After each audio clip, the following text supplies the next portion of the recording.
Greetings, dear ones. I'm Cryon of Magnetic Service.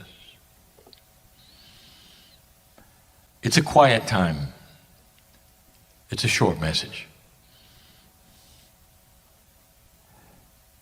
It's about belief. It's about channeling. It's about allowance of thought. It's about being stuck in paradigms when you don't have to be. Dear ones, this is called a channeling. My partner steps away. There are those who say, well, he's in trance. He's not. Well, there are those who say, well, he is a mediumship. He's not. Channeling has no attribute that has a word in any language. It is a meld between the higher self of the individual and the other side of the veil. If you believe you have a piece, a part of God inside you, then there has to be what is called a higher consciousness inside you. A piece perhaps of your soul which vibrates higher than the corporeal in you. And some call it the higher self.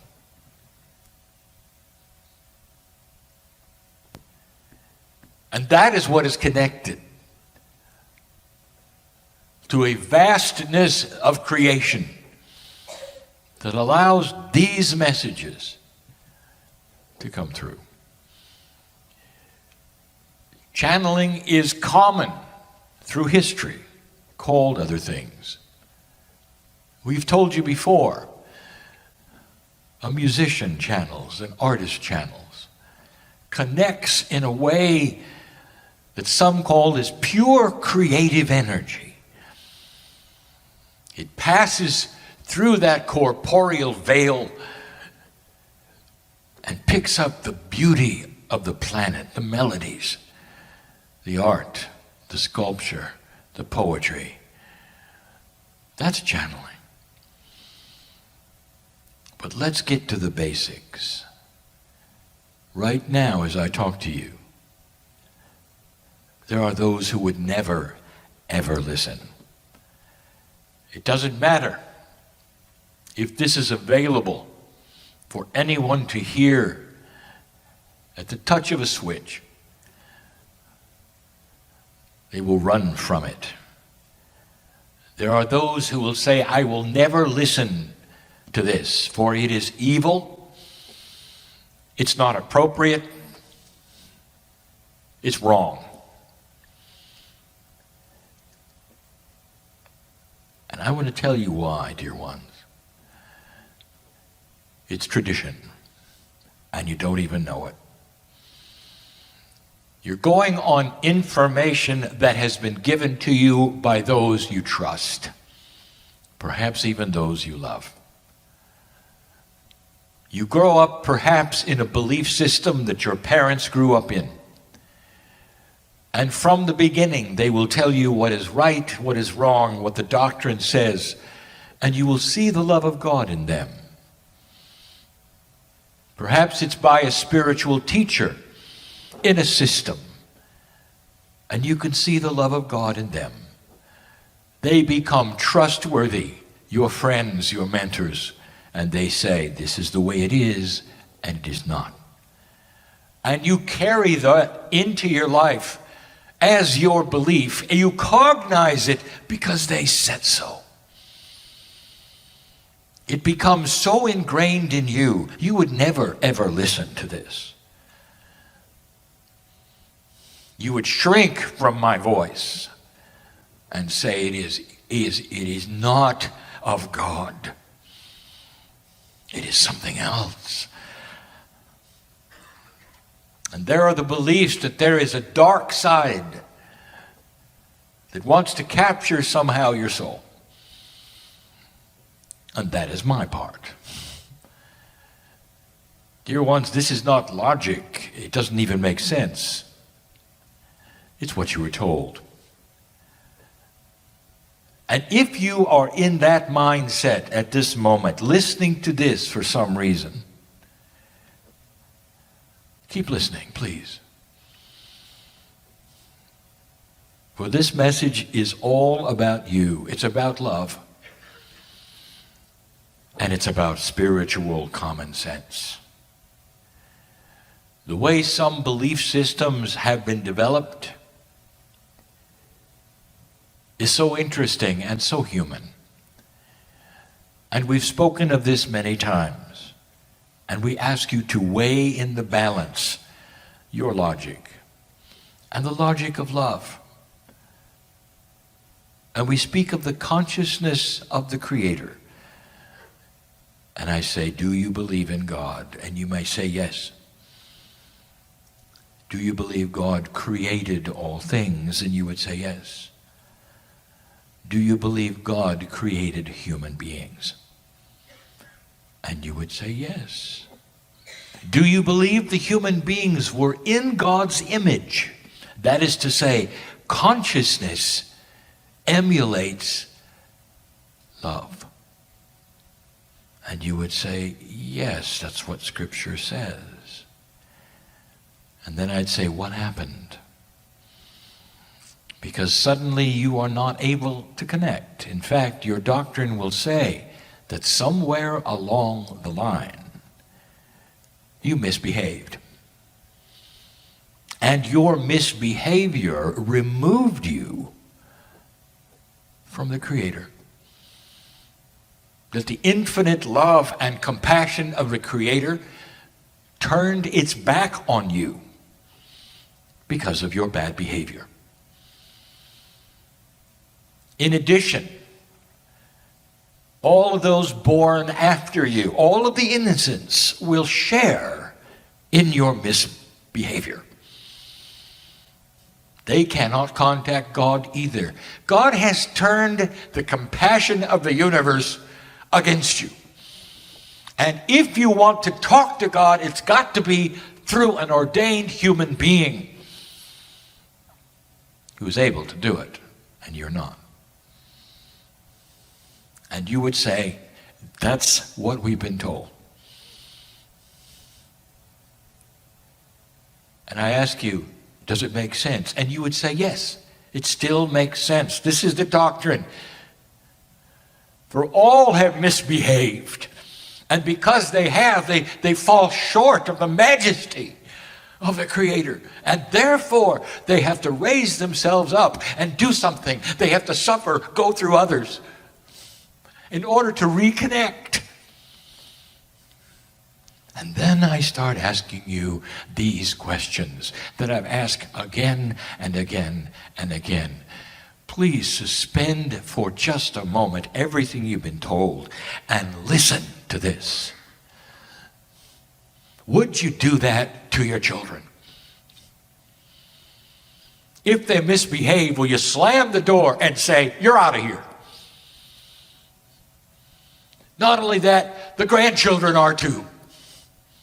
Because you misbehaved, I am not going to talk to you. I disown you and all of your descendants.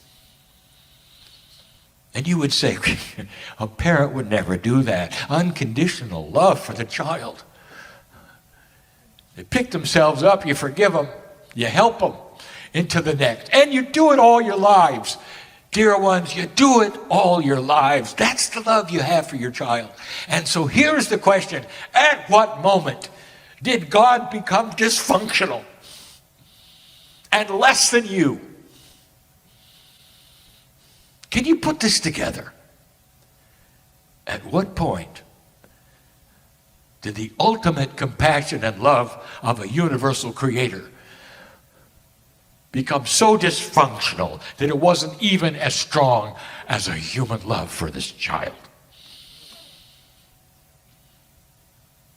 And you'll say, but that's what we were told. And I say to you, does it make spiritual sense? Can you love God differently and stay in that structure that is all about the love of God? Maybe. You got a piece of it incorrectly. Channeling is connecting to this source. It's always been there. It's for you, it's for all. And if you let a men's doctrine get in the way of the love of God, I ask you to simply question the energy of the decision. Could it be that God is much, much bigger than you were told? When you sing the praises of your prophet, of your God, you can feel the love. It's a connection. I am singing the praises of the Creator right now, in my chair with my partner. That's what I'm doing. And you can feel the love. Dear ones, the connection to Spirit is absolute. All of you can do this. Silently alone in your chair while you walk around, while you talk to Gaia, and the energy pours out of the ground and congratulates you for awareness that you're bigger than you were told you were. That's the plea that Spirit has to humanity. There's nothing wrong with the culture you're in and the beliefs. It's all about the love of God, but perhaps you can connect the dots and see it's more personal than you were told. And that there is no bad behavior that would separate you from you, because you are the love of God. Inside you, corporally, right to the center of your being, is God.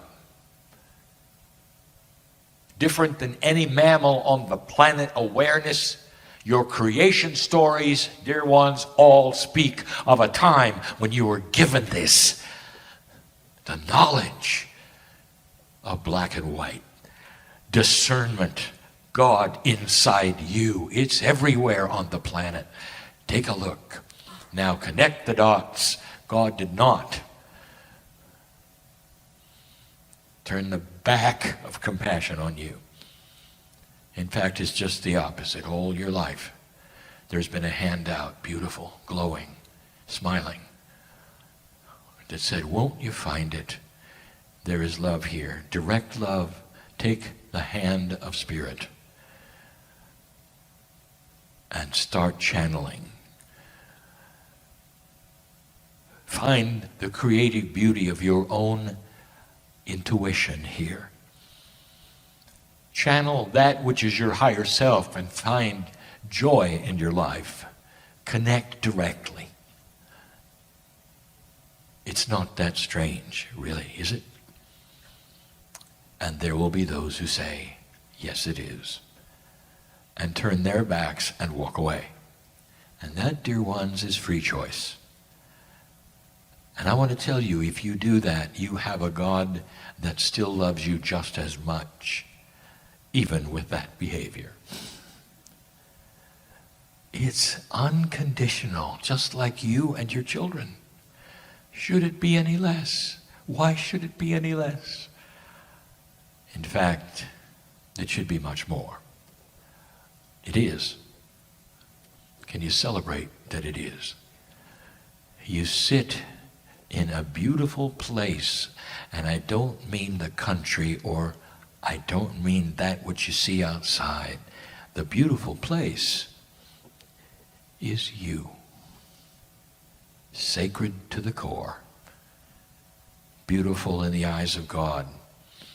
A family that keeps returning to the source. We know your name in light, not in dark. Think about it. And so it is.